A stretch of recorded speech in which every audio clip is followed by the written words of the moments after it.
کتنے لوگ تھے جو ہمارے ساتھ چلتے ہوتے تھے؟ آپ ذرا اپنے ذہن پہ زور دیں.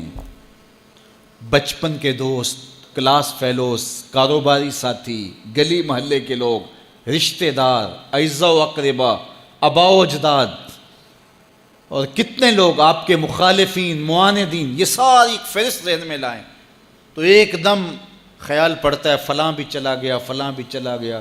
کوئی سال کے بعد اچانک کوئی بات یاد آتی ہے تو یاد آ جاتا ہے، کوئی 6 ماہ کے بعد یاد آتا ہے. کئی ایسے لوگ ہیں کہ سال ہا سال بعد یاد، ہاں وہ بھی ہوتا تھا. مٹی کا رزق بن گئے، قصہ پارینہ بن گئے. کہانی تو اتنی سی ہے نا، جو اکڑ اکڑ کے چلتے تھے آج وہ مٹی کا رزق بن گئے ہیں. جو اپنے بدن پہ چٹکی مٹی بھی نہیں پڑنے دیتے تھے آج ان کے کفن بھی تار تار ہو گئے ہیں. حضرت غوث اعظم فرماتے ہیں قبرستانوں میں جا کے دیکھو کیسے کیسے حسینوں کی مٹی خراب ہو رہی ہے. اللہ اکبر. بدن خاک میں مل گئے، ہڈیاں چور چور ہو گئی، ریزہ ریزہ ہو گئی. قبروں کے نشان بھی مٹ گئے، کتبے بھی ٹوٹ گئے.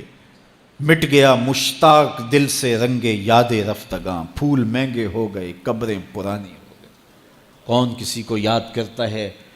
اور اسی طرح ہم مل کے مٹی کا رزق بننے والے ہیں، لیکن کوئی ایسا کام چھوڑ جائیں گے، اپنے رب سے جڑ جائیں گے، اپنے رب کے بندوں سے جڑ جائیں گے، رسول کریم کے دامن کو تھام لیں گے تو پھر موت بھی مرنے نہیں دے گی.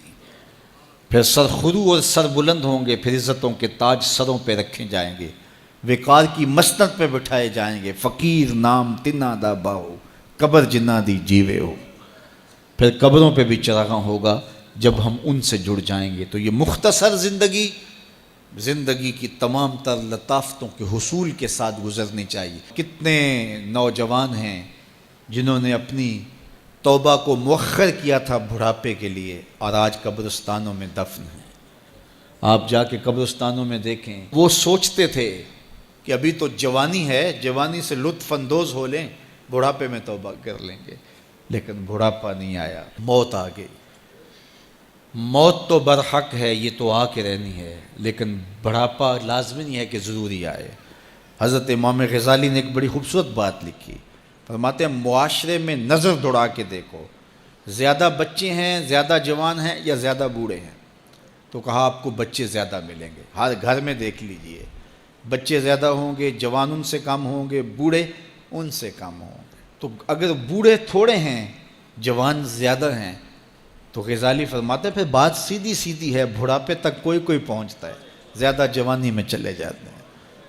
اور کہا کہ اگر جوانوں سے بچے بھی زیادہ ہیں تو پھر اس کا مطلب بھی سیدھا سیدھا ہے کہ جوانی تک سارے نہیں پہنچتے، بہت بچپن میں چلے جاتے ہیں. غرہ کس پہ، ناز کس پہ، غرور کس پہ، تکبر کس پہ؟ تو یہ مختصر زندگی جو اللہ کی امانت ہے، اس کو اللہ کے نام پہ گزارو. جو بیت گئی وہ بیت گئی، وہ تو منہا ہو گئی زندگی سے.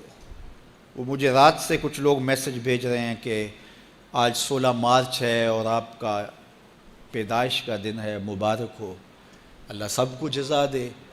لیکن میں آج اپنی چھوٹی بیٹی کو بھی کہہ رہا تھا، وہ مجھے بولی کہ ابو آپ کو مبارک ہو. تو میں نے کہا کہ آپ ہاتھ اٹھا کے اللہ کی بارگاہ میں دعا کرو کہ اللہ آپ کے باپ کے 46 سال کے گناہ معاف کر دے.